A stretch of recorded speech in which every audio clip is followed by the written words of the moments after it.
नमस्कार। दिन भर की बड़ी खबरों में आपका स्वागत है। मैं हूं आपके साथ मानसी। आज इस बुलेटिन में बात होगी आखिरी चरण के मतदान की, इंडिया गठबंधन की बैठक में हुए बड़े फैसले की। देखेंगे क्यों 5 जून को दिया जा रहा है मोदी सरकार को विदाई भोज। केजरीवाल की जमानत याचिका पर कोर्ट का क्या है फैसला। जानेंगे अखिलेश के चुनाव को लेकर दिए एग्जिट पोल को, और बुलेटिन के आखिर में देखेंगे जाने माने कार्टूनिस्ट इरफान की किस खबर पर पड़ी तिरछी नजर। लेकिन दिन भर की तमाम बड़ी खबरों से पहले एक नजर आज की सुर्खियों पर। लालू यादव की बेटी और आरजेडी उम्मीदवार मीसा भारती ने पीएम मोदी पर कसा तंज। कहा प्रधानमंत्री कम और प्रचार मंत्री हैं ज्यादा। कर्नाटक सेक्स स्कैंडल के आरोपी प्रज्वल रेवन्ना की मां की बड़ी मुश्किलें। एसआईटी ने केस किया दर्ज, पूछताछ के लिए पहुंची टीम। कर्नाटक की अदालत ने मुख्यमंत्री सिद्धारमैया और उप मुख्यमंत्री डीके शिव कुमार को दी जमानत। बीजेपी ने दायर किया था मानहानि का case. FIH pro hockey league में भारत ने मौजूदा विश्व चैंपियन जर्मनी को 3-0 से दी मात। हरमनप्रीत सिंह और सुखजीत सिंह ने दागे गोल। ये तो थी सुर्खियां। अब बात आज की सबसे बड़ी खबर की। आज आखिरी चरण में 8 राज्यों और केंद्र शासित प्रदेशों की 57 सीटों पर मतदान हुआ। इसके साथ ही देश की सभी 543 सीटों पर वोटिंग का काम भी पूरा हो गया। अब सभी की नजरें 4 जून को होने वाली काउंटिंग पर है। तो कैसा रहा आज का मतदान, जानने के लिए देखिए ये रिपोर्ट। 8 राज्य और केंद्र शासित प्रदेश की 57 सीटों पर आखिरी चरण की वोटिंग का काम पूरा हो गया है। अंतिम चरण में 6 बजे तक 61% के करीब वोटिंग हुई है। अंतिम चरण में भी सबसे ज्यादा राजनीतिक टकराव की खबरें पश्चिम बंगाल से ही आती रही हैं। पश्चिम बंगाल के भांगर में सीपीएम और आईएसएफ के कार्यकर्ताओं ने टीएमसी समर्थकों को निशाना बनाया। कई जगह टीएमसी और बीजेपी समर्थकों के बीच टकराव हुआ। वहीं राज्य के मुख्य निर्वाचन कार्यालय ने ट्वीट करके बताया कि जयनगर के बेनी माधवपुर स्कूल के पास सेक्टर ऑफिसर से भीड़ ने रिजर्व ईवीएम और कागजात छीन लिए। 1 CU, 1 BU और 2 वीवीपैट मशीनों को तालाब में फेंक दिया गया। अंतिम चरण में सबसे ज्यादा वोटिंग पश्चिम बंगाल में 72% हुई। इसके अलावा हिमाचल प्रदेश और झारखंड में 70-70%, ओडिशा और चंडीगढ़ में 65-65%, पंजाब में 58%, यूपी में 57% वोटिंग हुई। सबसे कम वोटिंग बिहार में 52% हुई है। आज की वोटिंग के बाद सभी की नजरें अब 4 जून पर टिकी हुई हैं, जब परिणाम सामने आएंगे। अंतिम चरण की वोटिंग के बाद इंडिया गठबंधन ने 350 से ज्यादा सीट जीतने का ऐलान कर दिया है। 2.5 महीने की गहमा गहमी के बाद वोटिंग पूरी हो गई। अब सभी राजनीतिक दलों ने 4 जून के लिए तैयारियां तेज कर दी हैं। अंतिम चरण की वोटिंग के बीच इंडिया की तरफ से आज बैठक बुलाई गई थी। तो इस बैठक में किन मुद्दों पर हुई चर्चा, जानने के लिए देखिए ये रिपोर्ट। कांग्रेस अध्यक्ष मल्लिकार्जुन खड़गे के आवास पर शनिवार को इंडिया गठबंधन के नेताओं की बैठक हुई। बैठक करीब 2.5 घंटे तक चली। इस दौरान कई बड़े अहम फैसले लिए गए। साथ ही 4 जून की रणनीति और चुनाव के बाद आने वाली कठिनाइयों को लेकर चर्चा की गई। बैठक के बाद मल्लिकार्जुन खड़गे ने दावा किया कि इंडिया गठबंधन 295 से ज्यादा सीटें जीतेगा। खड़गे ने एग्जिट पोल को लेकर बड़ा बयान दिया। उन्होंने कहा कि एग्जिट पोल से जुड़ी टीवी डिबेट्स में इंडिया गठबंधन की पार्टियां शामिल होंगी। इस डिबेट में वो बीजेपी का पर्दाफाश करेंगे, जबकि इससे पहले कांग्रेस ने डिबेट में शामिल होने से इनकार कर दिया था। वहीं खड़गे ने बैठक का वीडियो शेयर कर लिखा, मतगणना वाले दिन की तैयारियों का जायजा लेने के लिए इंडिया के घटक दलों के नेताओं ने आज अनौपचारिक बैठक की। लड़ाई अभी खत्म नहीं हुई है और सभी दलों के नेता और कार्यकर्ता बेहद सतर्क हैं। मैं उनमें से प्रत्येक को उनकी सम्मानजनक उपस्थिति के लिए धन्यवाद देता हूँ। कांग्रेस ने अपनी राज्य इकाइयों को फॉर्म 17C को लेकर सतर्क रहने को कहा है। इसके साथ ही उन्होंने इलेक्शन कमीशन के पास जाने की बात कही है। उन्होंने कहा, हम बताएंगे, पहले बैलेट पेपर चंद जगह बाद में गिनते थे, उसमें भी गड़बड़ी हो सकती थी। उनके पास जाके गठबंधन के लीडर जो भी शिकायतें हैं उनके सामने रखेंगे। बता दें कि इंडिया गठबंधन के नेताओं की बैठक शनिवार को कांग्रेस अध्यक्ष मल्लिकार्जुन खड़गे के दिल्ली निवास पर हुई। इसमें कांग्रेस महासचिव प्रियंका गांधी, केसी वेणुगोपाल, सपा प्रमुख Akhilesh Yadav, Jharkhand CM Champai Soren, National Conference के अध्यक्ष Farooq Abdullah, NCP SCP chief Sharad Pawar, CM Arvind Kejriwal, RJD नेता तेजस्वी यादव समेत अन्य नेता मौजूद रहे। लेकिन बैठक में पीडीपी और टीएमसी नेताओं ने भाग नहीं लिया। बैठक की खास बात ये रही कि इसमें कांग्रेस की पूर्व अध्यक्ष सोनिया गांधी और राहुल गांधी भी पहुंचे।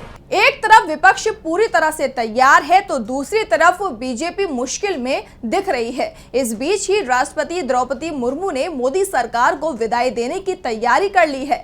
5 जून को राष्ट्रपति ने मोदी सरकार के लिए विदाई भोज का आयोजन किया है। देखिए ये रिपोर्ट। 4 जून को लोकसभा चुनाव के परिणाम आएंगे और 5 जून को राष्ट्रपति द्रौपदी मुर्मू मोदी सरकार को विदाई दे देगी। मतदान के साथ ही सभी राजनीतिक दलों के नेता अपनी जीत के दावे कर रहे हैं, लेकिन 4 जून को लोकसभा चुनाव 2024 के परिणाम आने के साथ ही इन दावों की हकीकत भी सामने आ जाएगी और 18वीं लोकसभा की तस्वीर भी साफ हो जाएगी। और इस बीच राष्ट्रपति द्रौपदी मुर्मू ने पीएम मोदी को विदाई देने की तैयारी कर ली है। 5 जून को पीएम मोदी का विदाई भोज रखा गया है। राष्ट्रपति द्रौपदी मुर्मू ने पीएम मोदी को उनकी पूरी कैबिनेट के साथ विदाई भोज का न्योता दिया है। सोशल मीडिया पर इसे लेकर लोग तंज भी कस रहे हैं कि मोदी सरकार की विदाई का समय आ गया है। राष्ट्रपति भवन में रात 8 बजे इस भोज का आयोजन होगा। वैसे देखा जाए तो विपक्ष तो ये दावे कर ही रहा है कि इस बार मोदी सरकार की विदाई तय है और इंडिया गठबंधन की सरकार बनेगी। इस बीच लोकसभा सचिवालय ने चुनाव जीतकर आने वाले सांसदों के स्वागत, पंजीकरण और सहायता करने के लिए सारी तैयारी कर ली है। 4 जून को दोपहर 2 बजे से पंजीकरण की प्रक्रिया शुरू हो जाएगी और इंडिया गठबंधन ने तो सरकार बनने की तैयारी भी शुरू कर दी है। इस बीच बीजेपी की तरफ से कहा जा रहा है कि विदाई भोज देने की परंपरा रही है और उसी परंपरा के तहत राष्ट्रपति मुर्मू की तरफ से इसका आयोजन किया गया है। 5 जून को मोदी सरकार का विदाई भोज है, लेकिन विदाई पर मोहर 4 जून को लगनी है। लेकिन उससे पहले 2 जून को दिल्ली के सीएम अरविंद केजरीवाल को जेल जाना पड़ेगा। 2 जून को उन्हें सरेंडर करना है। उम्मीद थी कि केजरीवाल को जमानत मिल जाएगी, लेकिन कोर्ट ने कोई फैसला नहीं दिया। दिल्ली आबकारी नीति घोटाले से संबंधित मनी लॉन्ड्रिंग मामले में शनिवार को राज एवेन्यू कोर्ट में सीएम अरविंद केजरीवाल की जमानत याचिका पर सुनवाई हुई। सीएम केजरीवाल अपनी याचिका में मेडिकल ग्राउंड पर 7 दिन की जमानत के लिए मांग कर रहे थे, लेकिन ईडी ने कोर्ट में केजरीवाल की अपील का विरोध किया। साथ ही उन पर झूठे बयान देने का आरोप लगाया।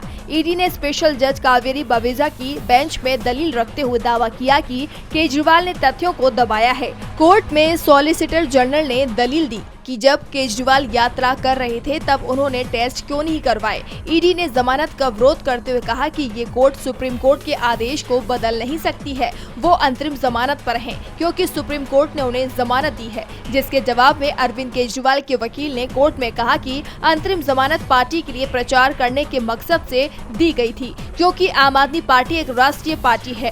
केजरीवाल 20 दिनों के लिए बाहर हैं और अगर उन्होंने ऐसा नहीं किया होता तो आप कहते कि देखिए उन्होंने प्रचार नहीं किया और बीमार हो गए। कोर्ट में केजरीवाल के वकील ने कहा कि वो बीमार हैं और उन्हें इलाज की जरूरत है। कोर्ट ने इस मामले में अपना फैसला सुरक्षित रख लिया है। कोर्ट में जमानत याचिका पर अगली सुनवाई 5 जून को होगी।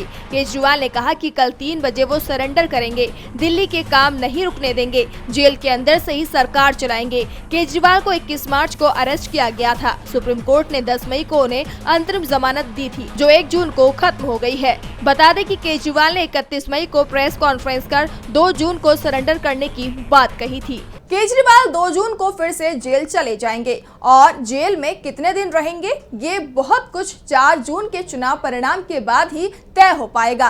चुनाव परिणाम को लेकर सपा प्रमुख अखिलेश यादव ने बड़ा दावा कर दिया है। तो क्या कहा है अखिलेश ने, जानने के लिए देखिए ये रिपोर्ट। एक तरफ चुनाव अब समाप्त हो चुके हैं, अब सभी को इंतजार है तो 4 जून का, लेकिन इस बीच लगातार नेताओं की बयानबाजी सामने आ रही है। सपा प्रमुख अखिलेश यादव ने एग्जिट पोल से पहले बड़ा दावा किया है, जिससे बीजेपी में खलबली मच गई है। बता दें कि अखिलेश ने सोशल मीडिया साइट एक्स पर दावा किया कि इंडिया की सरकार आ रही है। अखिलेश ने लिखा, वो पहेली याद है ना जिसमें पूछते थे कि अगर 2 डाल की चिड़ियों में से एक चिड़िया इधर डाल पर आ जाए तो इधर दोगुनी हो जाती है और अगर इधर की एक चिड़िया उधर चली जाए तो दोनों बराबर हो जाती हैं। जब तक आप इसका उत्तर सोचेंगे तब तक हम बता देंगे कि बीजेपी की हार के लिए यही पहेली जवाब बन गई है। अब तब तक जो मतदाता उनके साथ थे वो इंडिया गठबंधन की तरफ आ गए हैं, जिससे हमारी संख्या दोगुनी हो गई है और बीजेपी की आधी।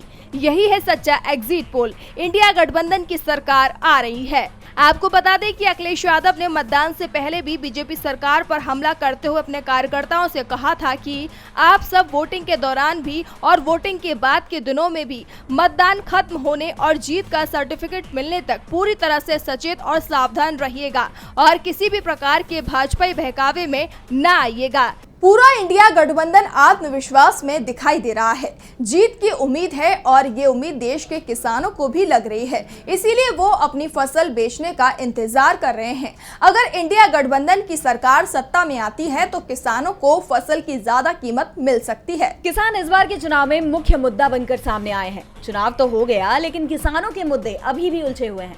इस बीच किसानों ने अब मोदी सरकार के खिलाफ नया मोर्चा खोल दिया है।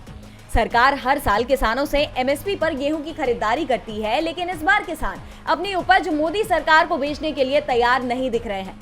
गेहूं की सरकारी खरीद सुस्त दिखाई दे रही है।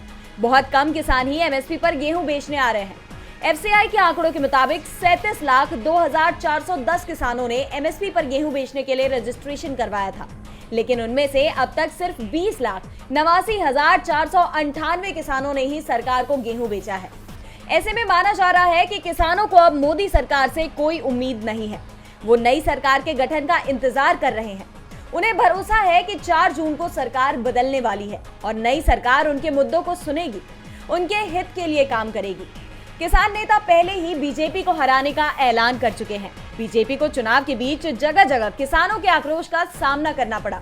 किसानों ने यहां तक कि पीएम मोदी की रैली पर भी हल्ला बोल दिया था और अब अनाज की बिक्री देख कयास लगाए जा रहे हैं कि किसानों को मोदी सरकार की विदाई का इंतजार है। किसानों को सत्ता परिवर्तन की उम्मीद है, जिससे बीजेपी की मुश्किलें बढ़ती दिख रही हैं, तो वहीं बीजेपी सांसद ब्रजभूषण शरण सिंह की मुश्किलें अभी से ही और भी ज्यादा बढ़ गई हैं। आज कोर्ट में उनके खिलाफ सुनवाई शुरू हो गई। इस मामले में 3 महीने में फैसला आ सकता है। तो क्या हुआ आज कोर्ट में, जानने के लिए देखिए ये रिपोर्ट। शनिवार को महिला पहलवानों के शोषण के मामले में राउज एवेन्यू कोर्ट में सुनवाई हुई। मामले में आरोपी व यूपी के कैसरगंज से बीजेपी सांसद व वर्ल्ड रेसलिंग फेडरेशन WFI के पूर्व अध्यक्ष ब्रिजभूषण शरण सिंह सुनवाई के लिए कोर्ट पहुंचे थे। ब्रिजभूषण शरण सिंह ने कोर्ट में यात्रा और CDR समेत अन्य दस्तावेज की मांग की अर्जी दाखिल की थी, जिस पर दिल्ली पुलिस ने विरोध जताया। पुलिस ने कहा कि आरोपी दस्तावेज तलब करने की आड़ में दोबारा जांच की मांग कर रहा है, जिसका निर्देश नहीं दिया जा सकता। इसके बाद कोर्ट ने मामले को 2 जुलाई तक के लिए स्थगित कर दिया। आपको बता दें कि पिछली सुनवाई में कोर्ट ने ब्रिजभूषण पर 7 धाराओं के तहत आरोप तय किए थे। हालांकि बीजेपी सांसद ने अपने ऊपर लगे सभी आरोपों से इनकार किया था और ट्रायल का सामना करने की बात कही थी, जिसके बाद कोर्ट ने उन्हें सुनवाई के दौरान मौजूद रहने का आदेश दिया था। शोषण के आरोपों के चलते इस बार के चुनाव में ब्रिजभूषण को टिकट भी नहीं मिली, जिसके बाद उन्होंने चुनावी राजनीति से संन्यास का ऐलान कर दिया था। तो वहीं बीजेपी ने भी उनसे दूरी साध ली है और कोर्ट के रवैये को देखते हुए ब्रिजभूषण को राहत मिलने के आसार भी नजर नहीं आ रहे। और बुलेटिन के आखिर में देखेंगे जाने माने कार्टूनिस्ट इरफान की किस खबर पर पड़ी तिरछी नजर।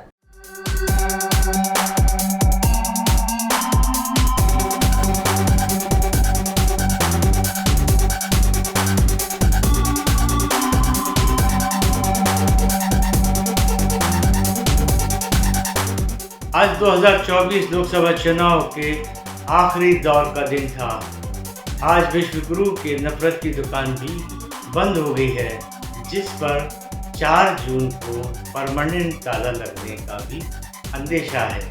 अब देखना यह है कि आने वाले 3 दिन विश्वगुरु बिना नफरती बोल के और बिना ढेर सारे कैमरों के कैसे रह पाएंगे, ये देखने वाली बात।